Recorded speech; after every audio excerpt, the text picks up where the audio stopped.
Martha Whitfield's weathered fingers trembled as she gripped the phone, her morning coffee forgotten and cooling on the kitchen counter. Through her ranch house window, she could see what no grandmother should ever witness: her beloved Thunder, all 2,000 pounds of gentle Brahman bull wrapped tight in the deadly coils of an 18-foot python. The sight wasn't real. It couldn't be real. But Thunder's desperate, shallow gasps cut through the Texas morning air like broken prayers, and Martha's knees buckled against the windowsill. The porcelain mug crashed to the floor, hot coffee splashing across her bare ankles, but she barely felt the burn. Her hands shook so violently she could barely dial 911. "My bull," she whispered into the receiver, her voice cracking like old leather. "That snake's killing my Thunder." She'd buried her husband Harold 3 years ago, watched her children move to distant cities, survived everything life could throw at an old ranch woman. "Ma'am, help is coming," the dispatcher promised. But Martha could see Thunder's massive chest rising slower, weaker with each strangled breath. How much time did they have? And would anyone reach them before it was too late? Leave a like and share your thoughts in the comments, along with the city you're watching from now. Let's continue with the story. Rolling Hills Ranch stretched across 5,000 acres of East Texas pastureland, where the morning sun painted golden streaks through ancient oak trees, and the air still carried the sweet scent of bluebonnets from spring. For 45 years, this had been Martha Whitfield's sanctuary, a place where she and Harold had built their dreams one fence post at a time.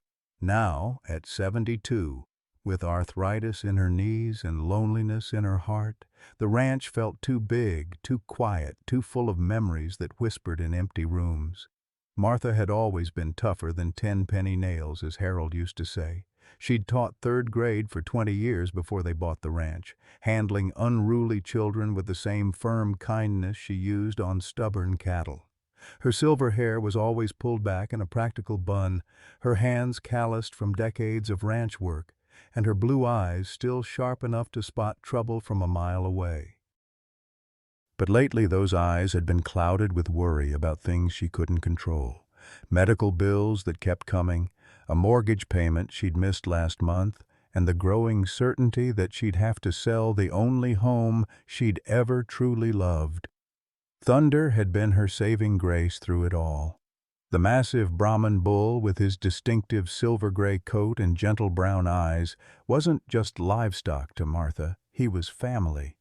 She'd bottle-fed him as a calf after his mother died during a difficult birth, staying up nights in the barn, coaxing him to drink, singing old hymns while he nuzzled against her shoulder. Harold used to joke that Thunder thought Martha was his mother, the way he'd follow her around the pasture like an oversized puppy. Even now, at 8 years old and weighing over 2,000 pounds, Thunder would still rest his massive head against Martha's chest when she scratched behind his ears, making a rumbling sound of contentment that vibrated through her bones.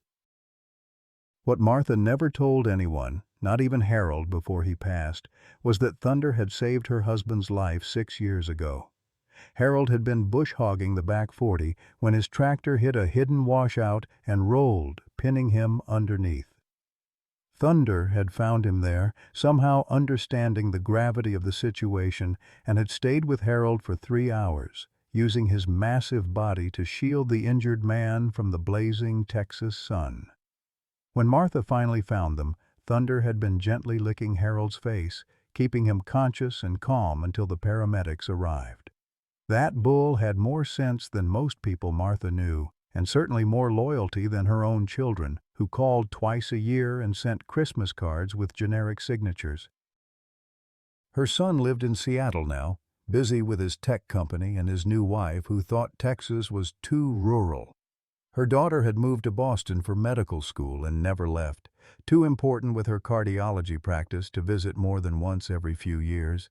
They meant well, Martha supposed, but they didn't understand that some roots run too deep to transplant, and some bonds can't be measured in blood alone. The morning had started like any other at Rolling Hills Ranch. Martha woke at 5:30, same as she had for decades, her internal clock more reliable than any alarm. She'd shuffled to the kitchen in her worn slippers, started the coffee, and begun preparing Thunder's morning treat, a handful of sweet feed mixed with molasses, the way he'd loved it since he was a calf. By 6:15, she was walking across the dewy grass toward the stock pond where Thunder always waited for her, patient as sunrise. But Thunder wasn't there. For the first time in 8 years, the big bull was nowhere to be seen near the water's edge. Martha squinted across the pasture, her heart skipping a beat. Thunder was a creature of habit, more punctual than most people she knew. Every morning at 6:20 sharp, he'd be standing by the old mesquite tree, watching for her approach with those intelligent brown eyes that seemed to hold conversations she couldn't quite hear. "Thunder?" she called, her voice carrying across the still morning air. "Come on, boy. Breakfast time." Nothing, just the distant lowing of cattle in the far pasture and the whisper of wind through the grass. Martha's arthritis protested as she climbed over the wooden fence, but worry drove her forward. She followed the well-worn path toward the pond, calling Thunder's name every few steps. The sweet feed rattled in the metal bucket she carried, a sound that had never failed to bring him running. That's when she heard it, a sound that didn't belong in her peaceful morning routine, a low, guttural noise that seemed to come from the earth itself, somewhere between pain and desperation. It was thunder, but not the contented rumble she knew. This was the sound of suffering. Martha's blood ran cold as she crested the small hill overlooking the stock pond. There, in the shallow water near the cattails, was a scene that her 72-year-old mind struggled to process.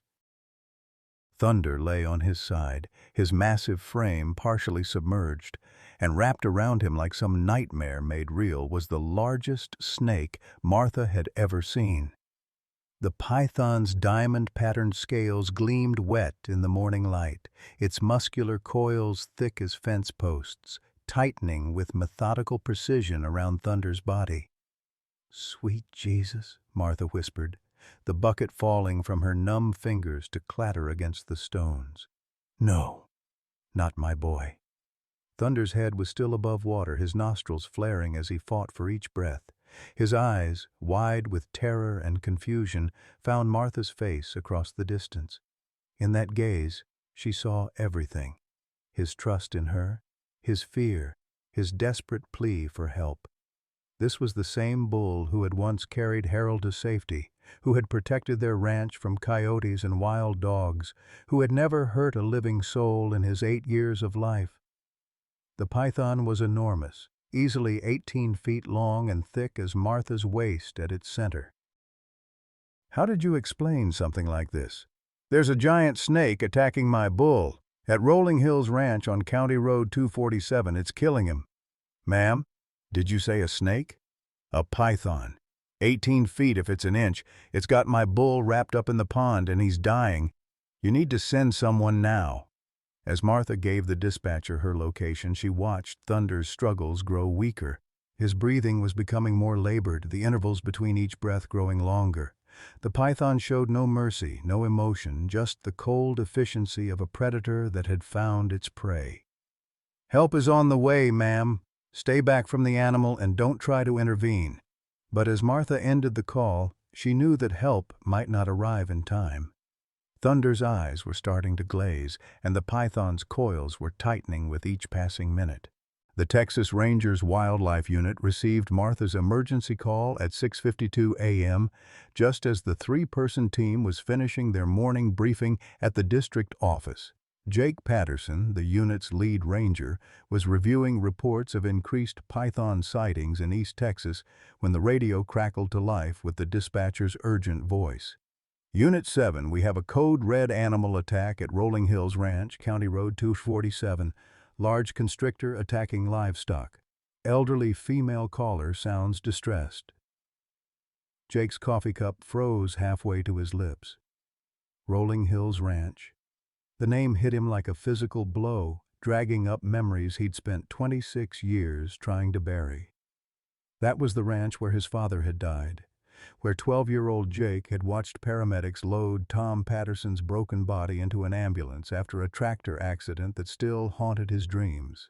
"Copy that, dispatch." "Unit 7 responding," Jake managed, his voice steadier than his hands as he reached for his gear. His teammates, Sarah Running Bear and Marcus Stone, were already moving, but Jake's mind was spinning backward through time to a day when the world had shifted on its axis and nothing had ever been the same. Sarah, their wildlife specialist, was checking her equipment with practiced efficiency. At 29, she was the youngest member of their team, but had earned respect through her expertise with dangerous animals and her cool head in crisis situations. Her Cherokee heritage had given her an intuitive understanding of animal behavior that textbooks couldn't teach, and her PhD in wildlife management had provided the scientific foundation to back up her instincts. "Burmese python, most likely," she said, slinging her gear bag over her shoulder. "We've had 3 confirmed sightings in this county over the past month. They're getting bolder, hunting larger prey." Marcus Stone, their veteran ranger, grunted his acknowledgement as he loaded tranquilizer equipment into their vehicle. At 45, with 20 years of service behind him, Marcus had seen everything the Texas wilderness could throw at them. His graying hair and weathered face spoke of decades spent in the field, and his reputation for staying calm under pressure had saved lives more than once. "Probably someone's pet that got too big to handle," Marcus said, his voice carrying the cynicism that came from too many encounters with human stupidity. "Rich folks buy exotic animals, then dump them when reality hits. We're the ones who clean up the mess." The drive to Rolling Hills Ranch took 18 minutes, with Jake pushing their vehicle harder than protocol recommended. As they turned onto County Road 247, memories flooded back unbidden. He remembered riding in the passenger seat of his father's patrol car down this same road, proud to be accompanying Ranger Tom Patterson on what had turned out to be his final call. The irony wasn't lost on Jake that he was now returning to the same ranch as the lead ranger himself, racing against time to save a life instead of losing one. "Radio check," Jake said as they approached the ranch gate. But static answered him instead of the clear acknowledgement he expected. He tried again, adjusting frequencies, but the interference seemed to be getting worse instead of better. "That's weird," Sarah commented, checking her own radio. "Mine's acting up too." Marcus frowned at his equipment. Solar flare activity was mentioned on the morning weather report. Sometimes plays hell with electronics. They could see Martha standing near the stock pond as they pulled up the gravel drive, her small figure dwarfed by the vast Texas landscape. Even from a distance, her distress was obvious in the way she paced back and forth, wringing her hands. Jake's heart clenched as he recognized something familiar in her posture. The same helpless desperation he'd seen in his own mother's eyes 26 years ago. The scene that greeted them at the pond was worse than Jake had imagined. Thunder lay partially submerged in the shallow water, his massive Brahman frame motionless except for the barely perceptible rise and fall of his chest. The python was enormous, its diamond-patterned coils wrapped around the bull with mechanical precision. Jake had seen photographs of large constrictors, but witnessing one in action was entirely different. This was nature at its most ruthlessly efficient and most terrifying. "Jesus Christ," Marcus breathed, his usual composure cracking. He hadn't expected to be recognized, hadn't prepared for the emotional complexity of this moment. "Yes, ma'am?" "Tom Patterson was my father." "Lord have mercy," Martha whispered, fresh tears streaming down her weathered cheeks. "Your daddy died trying to save my Thunder when he was just a calf. That bull carried him half a mile to get help when his tractor rolled. Now look at him, dying while I stand here helpless." The revelation stunned Jake into silence. His father had never told him the details of his final call, and Jake had been too young and too traumatized to ask the right questions afterward. Now, 26 years later, he was learning that his father's death had been connected to this very bull, that Tom Patterson had given his life trying to save the same animal that was now fighting for breath in front of them. "We need to try calling for backup," Sarah said, attempting to raise dispatch on her radio. Nothing but static answered her efforts. "Jake, my radio's completely dead." Jake tried his own equipment with the same result. The interference had grown worse, leaving them effectively cut off from outside support. Marcus's radio produced nothing but electronic snow, and even their vehicle's more powerful communication system had fallen silent. "This is impossible," Marcus said, his frustration evident. 3 different radio systems on different frequencies don't just fail simultaneously. Thunder's breathing became more labored, each exhale weaker than the last. The python's coils tightened incrementally, a slow-motion execution that was becoming more horrifying with each passing second. Jake realized they were completely on their own. No backup, no specialized equipment, no veterinary support. Just 3 rangers, an elderly woman, and a dying bull, with time running out faster than sand through an hourglass. "We can't wait for backup," Jake said, his voice carrying the authority that came with command decisions. "That bull will be dead in minutes if we don't act now. I can't watch another life end at this ranch while I stand here following protocol." The admission hung in the air like a physical presence. Sarah and Marcus exchanged glances, recognizing the weight of what their leader had just revealed. This wasn't just about a bull caught by a python. This was about a 12-year-old boy who had watched his father die at this very ranch, who had grown up believing he could have done something, anything, to change the outcome. "Jake," Martha said softly, stepping toward him with the instinctive grace of someone who had spent decades comforting frightened children in her classroom. "Your daddy didn't die for nothing. He died trying to save a life, and that's the most honorable thing a man can do. Thunder lived because of your father's sacrifice. Don't let that sacrifice be wasted now." The words hit Jake like a physical blow, but they also carried a strange comfort. "We'll need to work on multiple points simultaneously." Marcus was studying the terrain around the pond, his veteran's eye noting every advantage and obstacle. "Ground's soft near the water, but we've got solid footing on the bank. If that snake decides to move toward deeper water, we lose any chance of success." Thunder chose that moment to lift his head again, water streaming from his nostrils as he fought for breath. The effort seemed to exhaust him, and his massive frame shuddered with the strain. The python responded by tightening its coils incrementally, a calculated adjustment that made Thunder's ribs creak audibly. "We're running out of time," Martha said, her voice barely above a whisper. "Look at his eyes. He's giving up." Jake made the decision that would define the rest of his career. "We go in now. Sarah, you take the head. I'll work on the coils around his chest. That's where the pressure is most critical." He could see the individual scales, each one perfect and alien, and feel the raw power contained in those coils.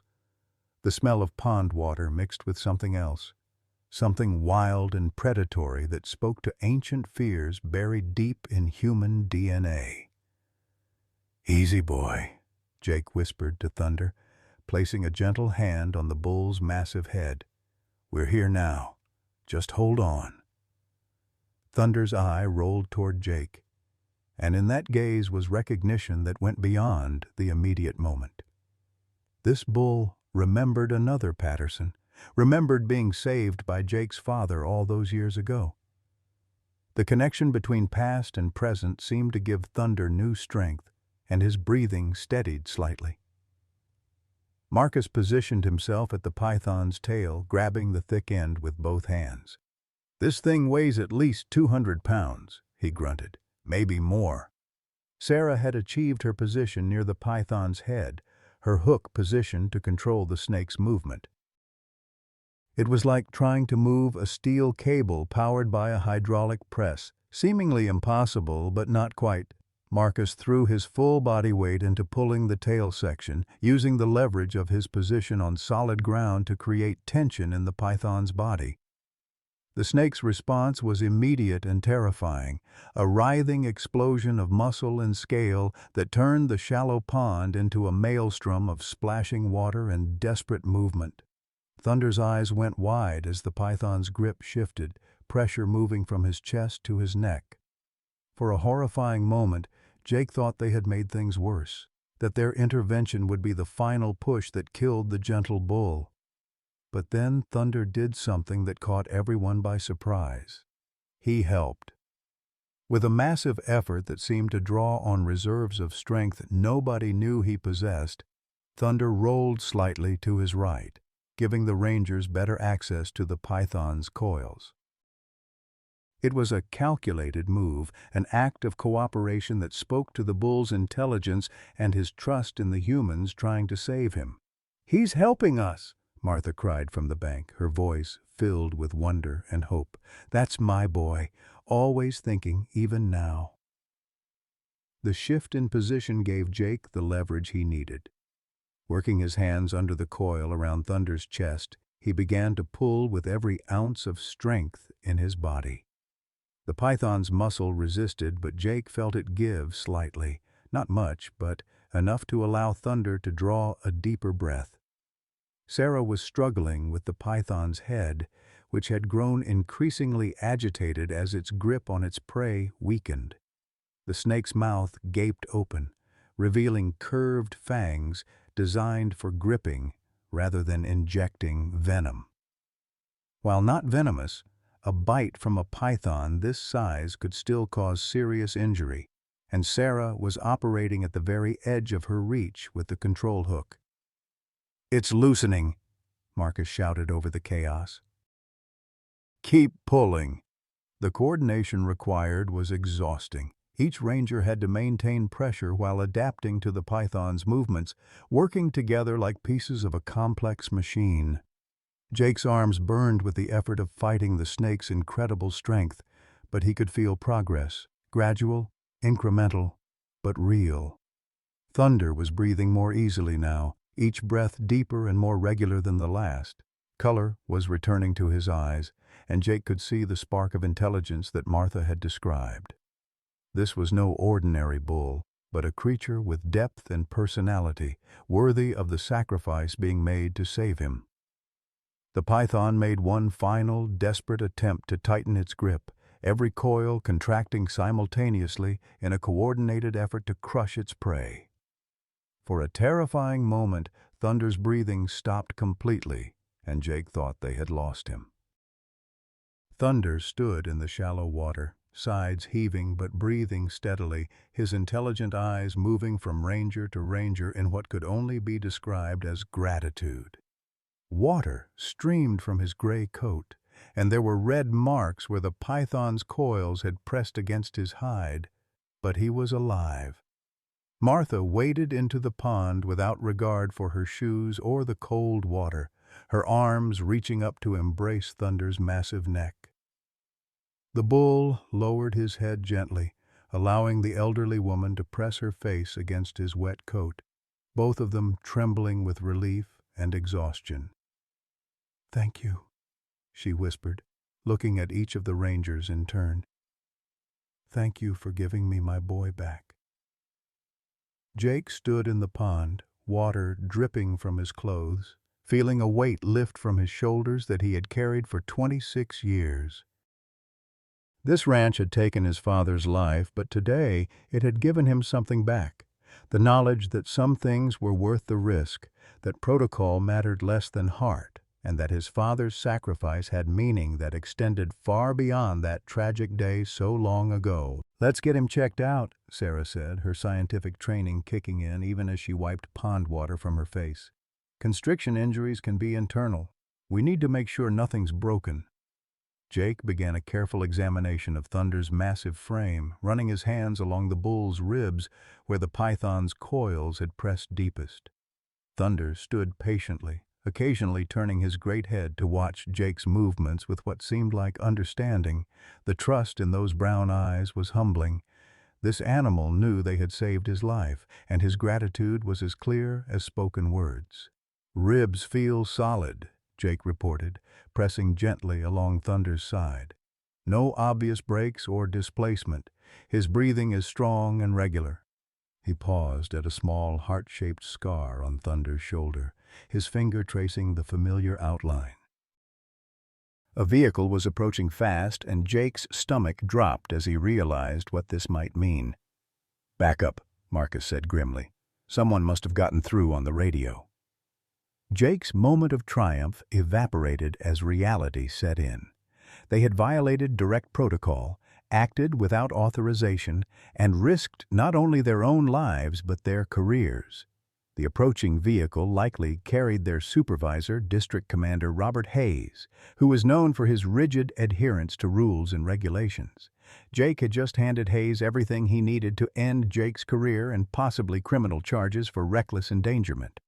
The vehicle that pulled up to the pond wasn't the official Ranger SUV Jake had expected, but a battered pickup truck with veterinary equipment visible in the bed.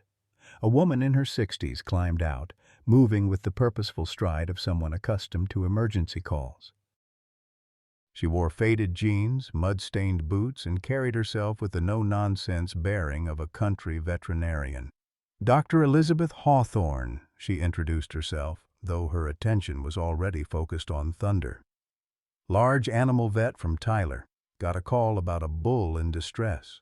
Martha's face lit up with recognition and relief. "Lizzie, how in heaven's name did you know to come?" "Strangest thing," Dr. Hawthorne replied, opening her equipment bag. "I was having breakfast when I got this overwhelming feeling that something was wrong out here. Harold always said I was part psychic, and I've learned to trust those instincts. Tried calling but couldn't get through. Seems like all the phone lines in the county are acting up this morning." Jake felt a chill that had nothing to do with his wet clothes.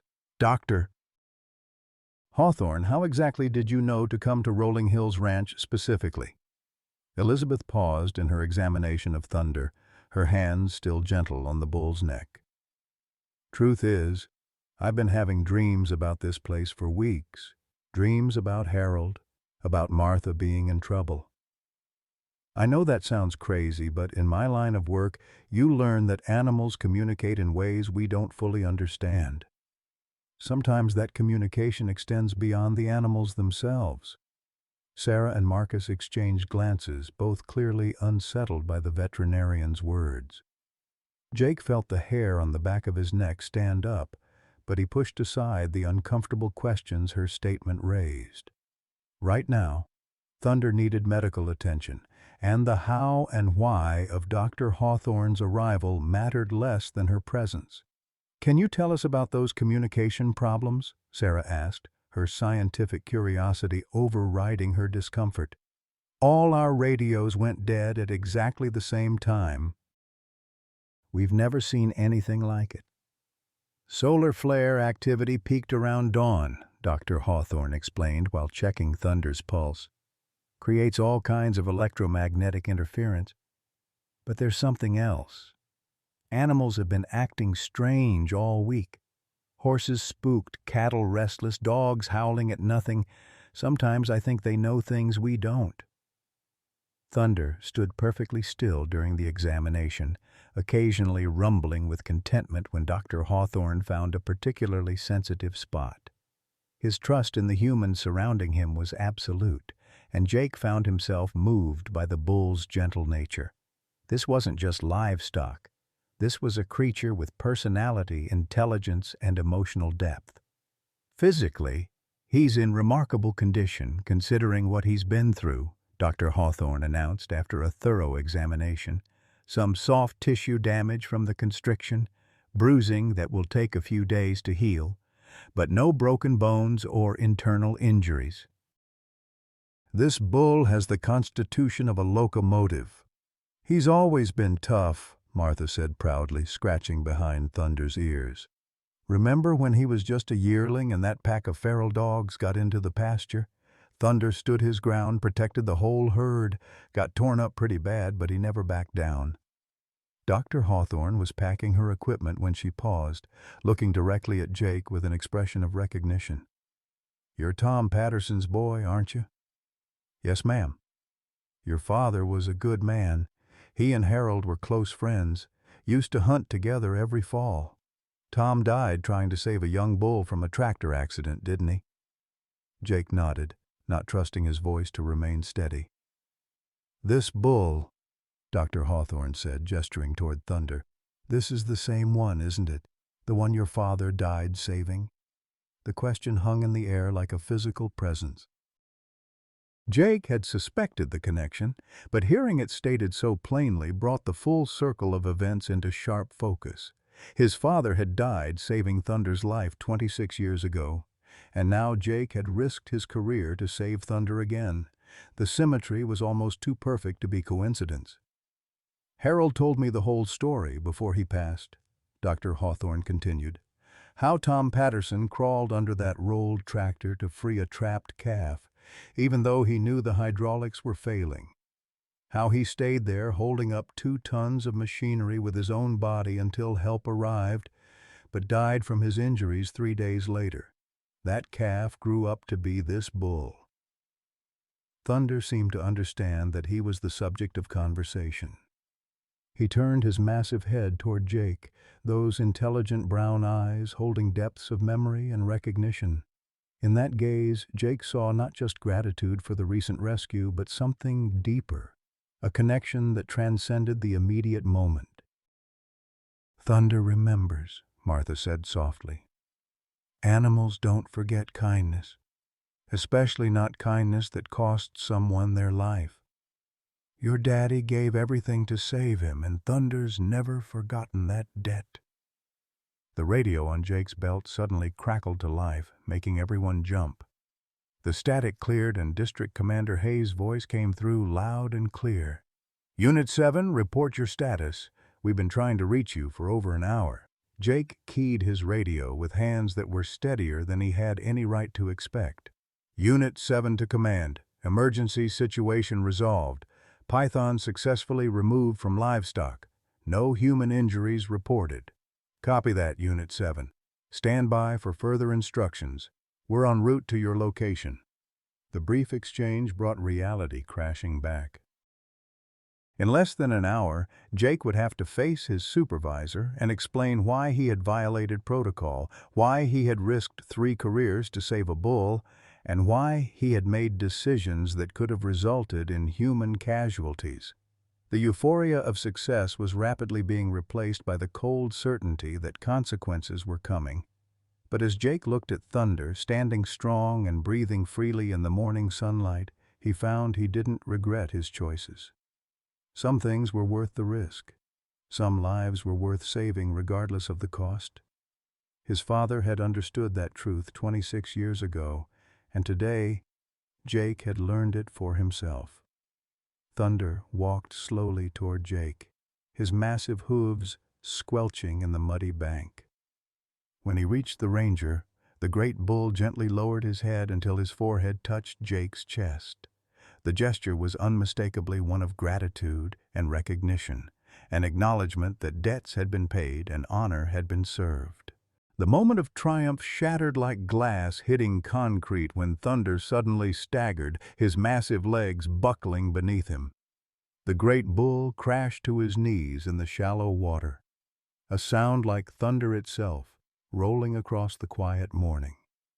His breathing, which had been strong and steady just moments before, became rapid and shallow, each exhale accompanied by a pink foam that spoke of internal injury. "No, no, no," Martha cried, rushing back into the pond without regard for her safety. "Thunder, stay with me, boy. You're going to be fine." But Thunder wasn't fine. Dr. Hawthorne was immediately at his side, her practiced hands moving over his massive frame with urgent efficiency. What she found made her face go pale beneath her weathered tan. "Internal bleeding," she announced grimly. "The python's constriction must have caused more damage than we initially thought." possibly a punctured lung, maybe internal organ damage. We need to get him to my clinic immediately. Jake felt the world tilt on its axis. They had fought so hard, risked everything to save Thunder's life, only to watch him dying slowly from injuries they couldn't see. The cruel irony wasn't lost on him. His father had died trying to save this bull, and now Jake might be watching that sacrifice become meaningless as Thunder slipped away despite their efforts. "How long does he have?" Sarah asked, her scientific training warring with the emotion in her voice. "Without immediate surgery? Maybe an hour, possibly less?" Dr. Hawthorne's words fell like hammer blows. "But moving him could kill him just as quickly. He weighs over 2,000 pounds, and any stress on his cardiovascular system right now could cause complete collapse." Thunder's great head drooped toward the water, his eyes losing the bright intelligence that had made him so special. Martha knelt beside him, her small hands stroking his massive neck, whispering words of comfort that seemed to reach him even through his distress. The bull's breathing was becoming more labored with each passing minute, and Jake could see death approaching with the same relentless inevitability as the python's coils. "There has to be something we can do," Marcus said, his gruff voice cracking with unexpected emotion. 20 years of ranger work had hardened him to loss, but watching this gentle giant fade away after their heroic rescue was breaking something inside his chest. Dr. Hawthorne was checking her equipment, her movements sharp with frustration. "I have surgical tools, but not the facilities for an operation this complex. Even if I could stop the internal bleeding, he needs blood transfusions, oxygen support, monitoring equipment I just don't have in my truck." The sound of approaching vehicles grew louder, and Jake looked up to see not one but 3 official SUVs racing down the ranch road, their emergency lights flashing. District Commander Robert Hayes was arriving with backup, probably expecting to find a routine animal control situation. Instead, he would find his lead ranger facing career-ending charges and a dying bull that represented everything wrong with breaking protocol. Thunder made a sound that Jake had never heard before, a low, mournful lowing that seemed to carry the weight of farewell. The bull's eyes found Martha's face, and in that gaze was acceptance and love, the same unconditional devotion he had shown her for 8 years. He was saying goodbye. "I can't," Martha whispered, her voice breaking completely. "I can't lose him too, Lord." "Haven't I lost enough?" The desperation in her voice cut through Jake like a blade. This woman had already buried her husband, watched her children move away, faced the reality of losing her ranch to financial hardship. Thunder wasn't just a bull to her, he was family, companion, and the last connection to the life she had built with Harold. Losing him would be like losing Harold all over again.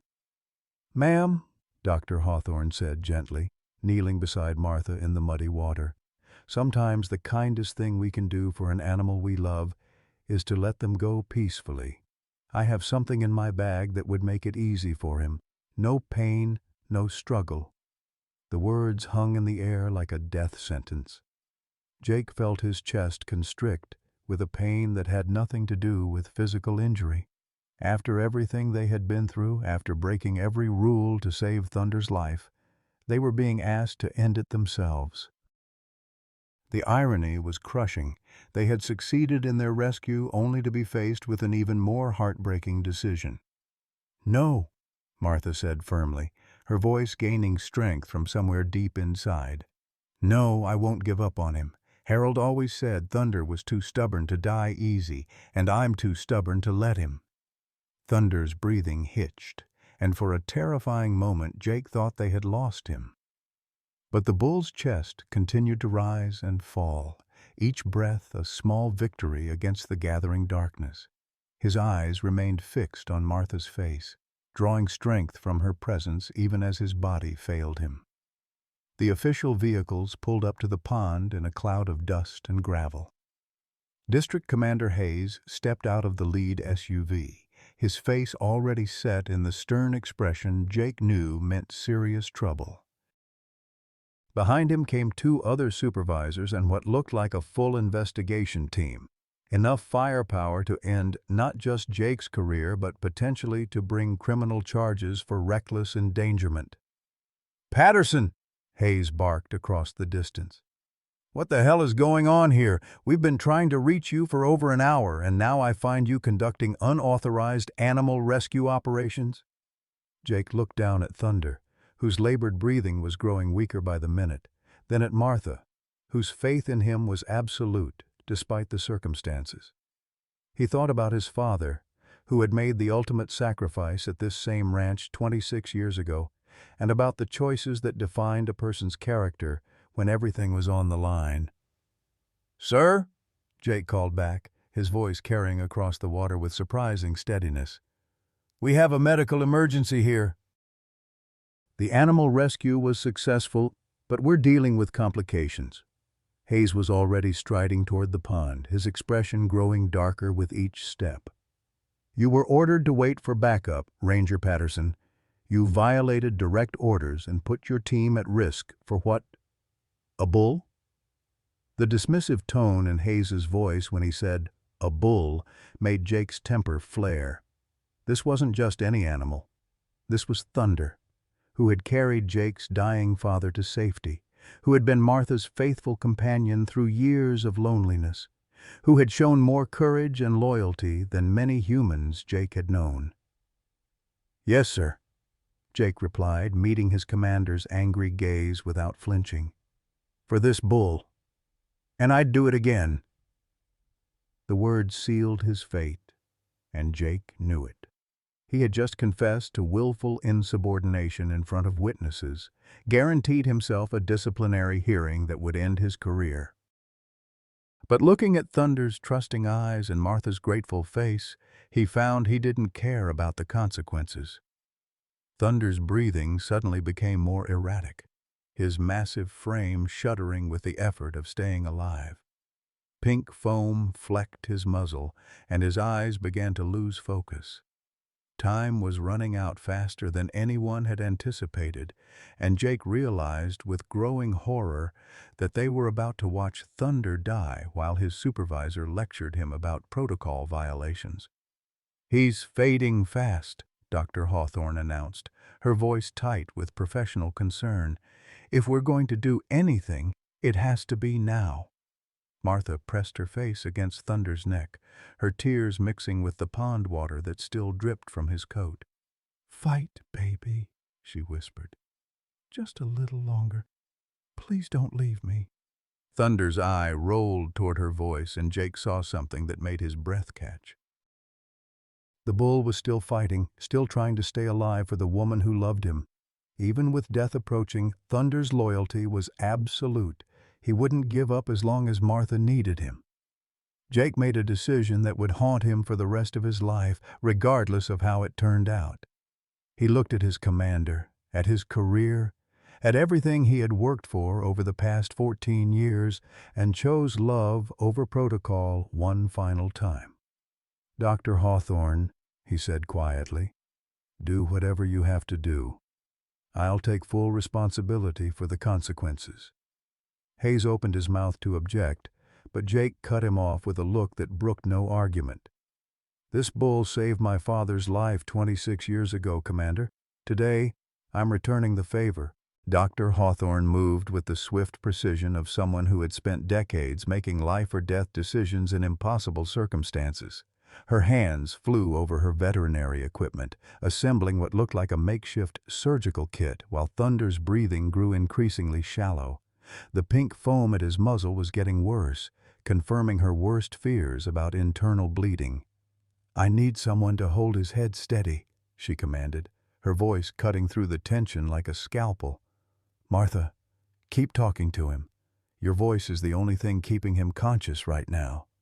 Jake positioned himself at Thunder's massive head, feeling the bull's warm breath against his hands. Up close, he could see the individual whiskers on Thunder's muzzle, the long eyelashes that framed those intelligent brown eyes. the small scars that told the story of 8 years protecting Martha's ranch. This wasn't just an animal. This was an individual with history, personality, and a soul that somehow recognized Jake as Tom Patterson's son. District Commander Hayes stood at the edge of the pond, his face a mask of barely controlled fury. "Ranger Patterson, I am ordering you to step away from that animal immediately. You are in direct violation of—" "With respect, sir," Jake interrupted, never taking his eyes off Thunder. "You can court-martial me later. Right now, this bull needs help." Dr. Hawthorne had located what she believed to be the source of the internal bleeding, a spot on Thunder's left side where the python's coils had pressed deepest. Her fingers probed gently but firmly, and Thunder's body shuddered in response to her touch. "It's worse than I thought," she muttered, more to herself than to the others. "The python's constriction has caused what we call compartment syndrome. Essentially, the pressure has damaged muscle tissue and blood vessels throughout his torso. Without immediate intervention, his organs are going to start shutting down." Martha's weathered hand stroked Thunder's neck with infinite tenderness. "Remember when you were just a baby?" she whispered to the struggling bull. "You used to follow me around the pasture like a big puppy. Harold always said you thought I was your mama." Thunder's ear twitched at the sound of her voice, and his breathing seemed to steady slightly. Even in his critical condition, the bond between the elderly woman and the bull was undeniable. It was a connection that transcended species, built on years of mutual care and devotion. Sarah knelt beside Dr. Hawthorne, her wildlife expertise suddenly invaluable. "What can we do to help? We have emergency medical supplies in our vehicle." "I need you to run to my truck and get the large oxygen tank from the back," Dr. Hawthorne replied, without looking up. "And bring the portable defibrillator. If his heart stops, we'll have maybe 3 minutes to get it started again." As Sarah sprinted toward the veterinarian's truck, Marcus took up position at Thunder's rear, monitoring the bull's vital signs as best he could. Despite his gruff exterior, the veteran ranger's face was etched with concern. 20 years of wildlife work had taught him to read animals, and everything he was seeing told him that Thunder was losing the fight. Dr. Hawthorne made a decision that would either save Thunder's life or end it quickly. "I'm going to attempt emergency surgery right here," she announced. "It's not ideal, but it's his only chance. The alternative is watching him suffer for the next hour until his organs fail completely." "Do it," Martha said immediately. "Whatever it takes." Hayes stepped closer to the pond, his voice rising with indignation. "This is insanity.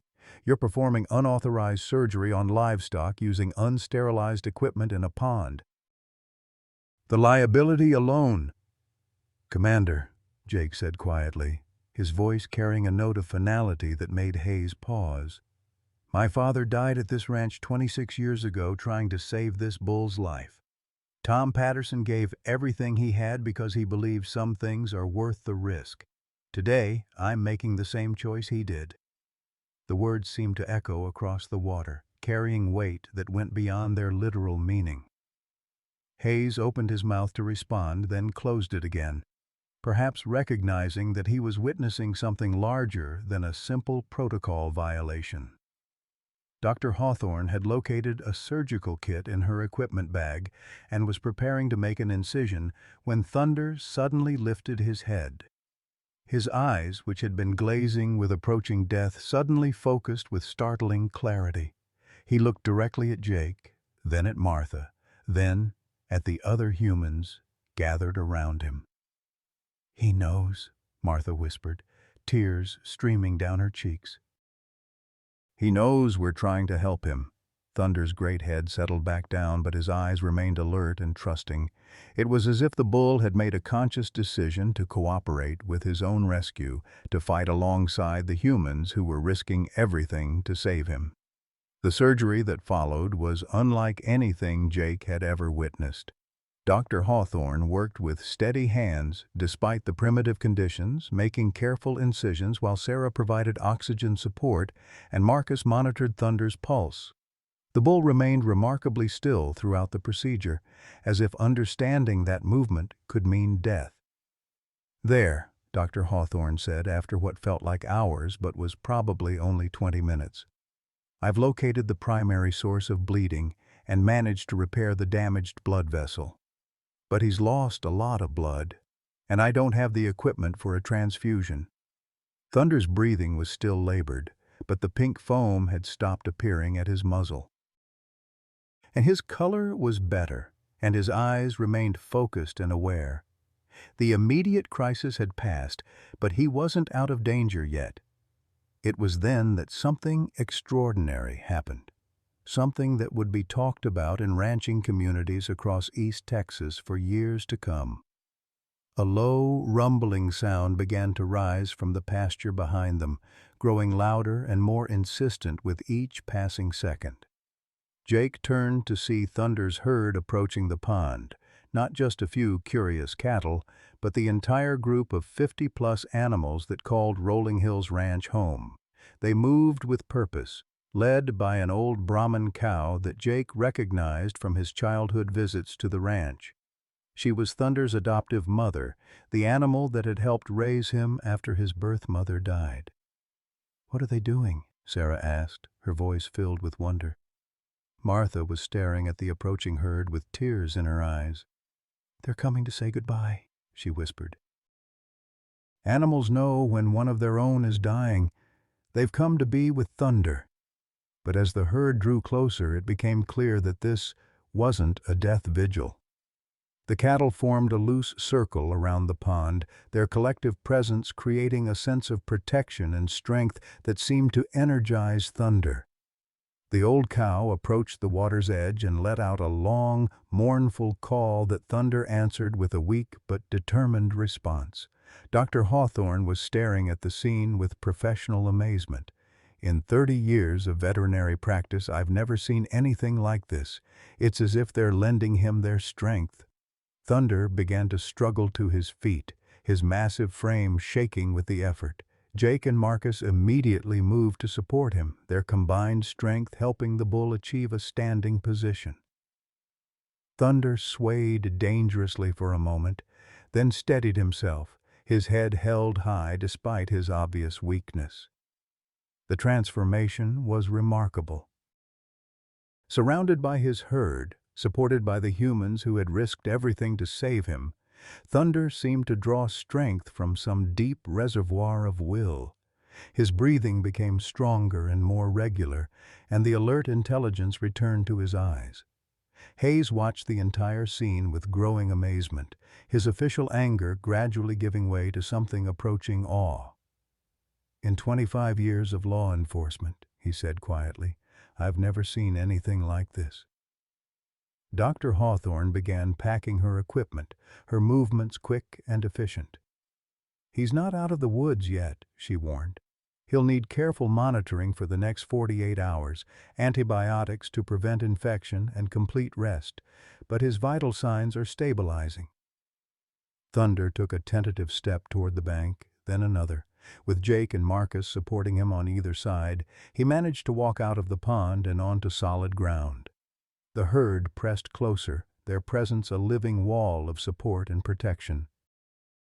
And Martha followed Thunder onto the bank, her small hand finding its familiar place on his massive neck.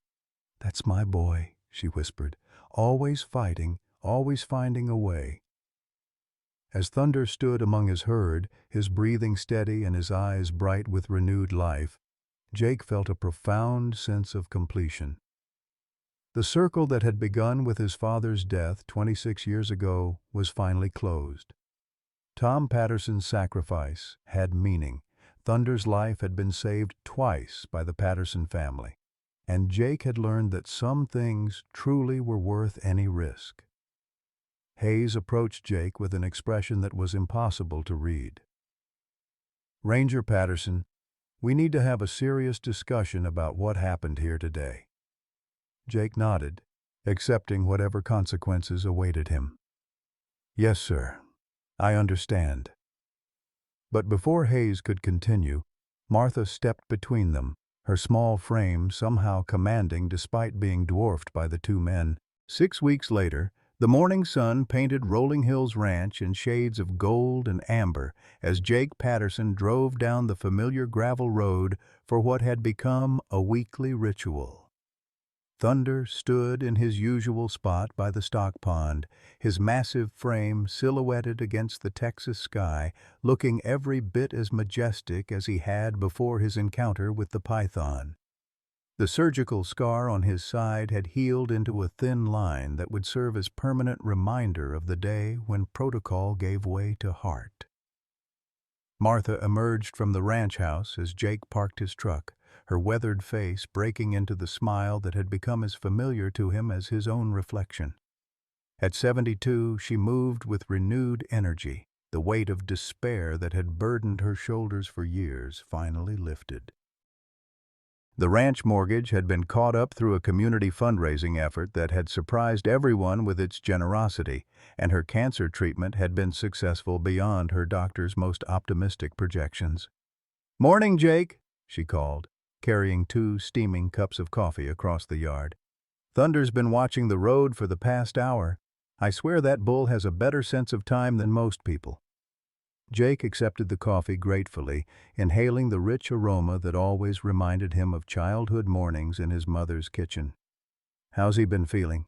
Any lingering effects from the surgery?" "Dr. Hawthorne says he's made a complete recovery. Better than complete, actually. She thinks all the attention and care has improved his overall health."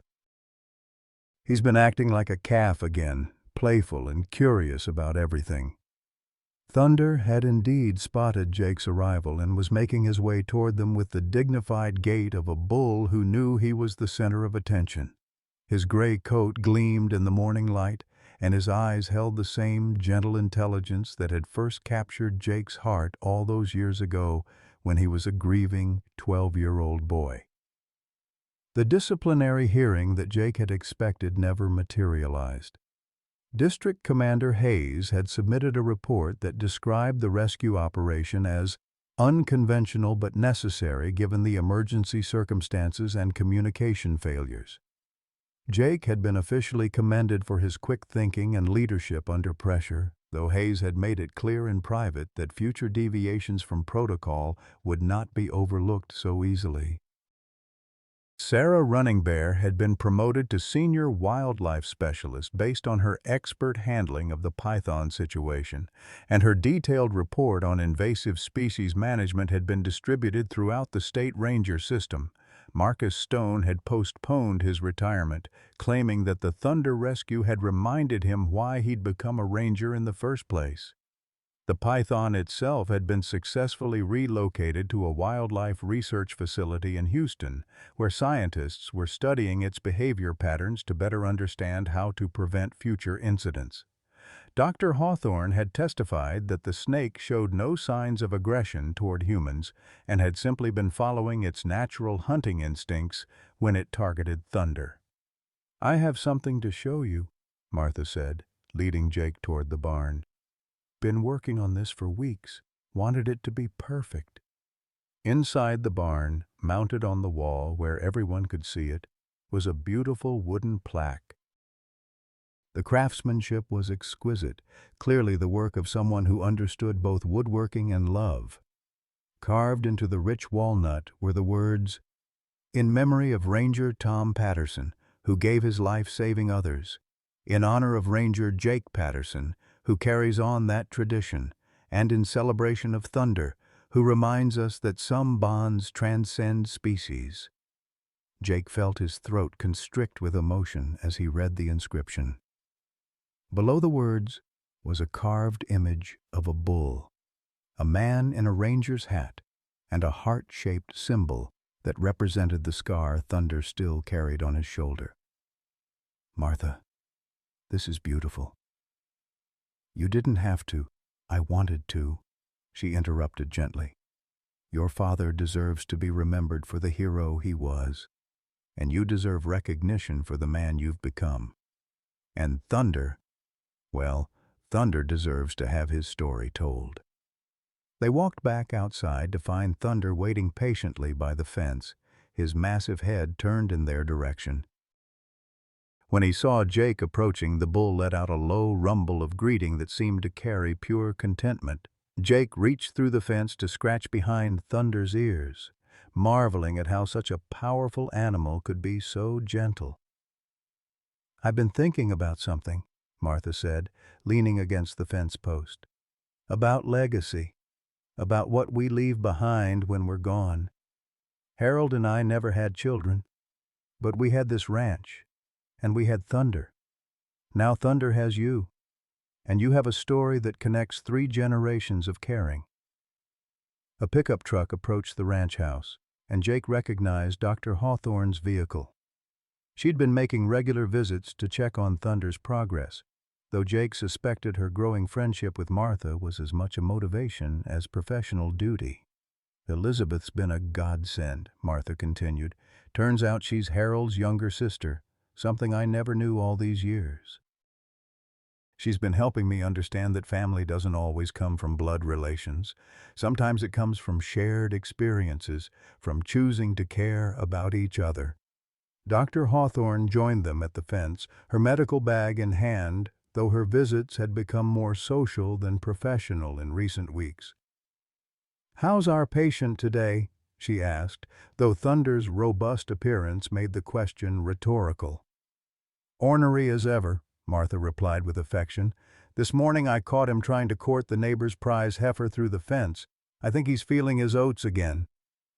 The 3 humans stood in comfortable silence, watching Thunder graze peacefully in the morning sunlight.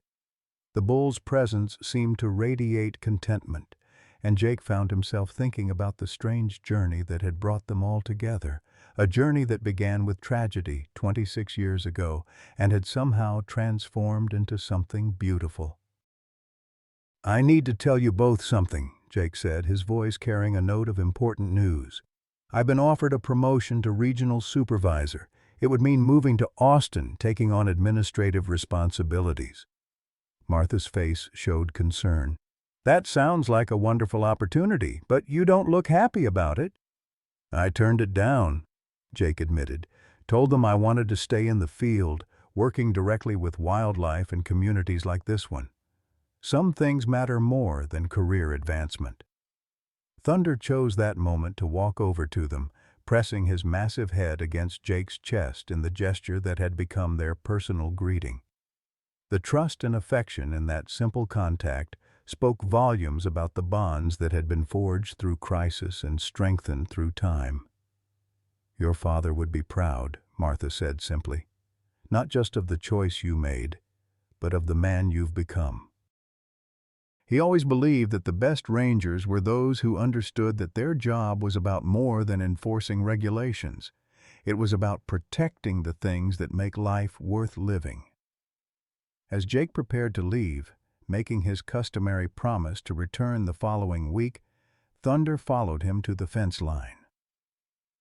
The bull watched Jake's departure with the same patient attention he gave to everything else in his well-ordered world, secure in the knowledge that some connections transcend time and circumstance. Driving away from Rolling Hills Ranch, Jake reflected on how a single morning had changed everything, not just for Thunder, but for all of them.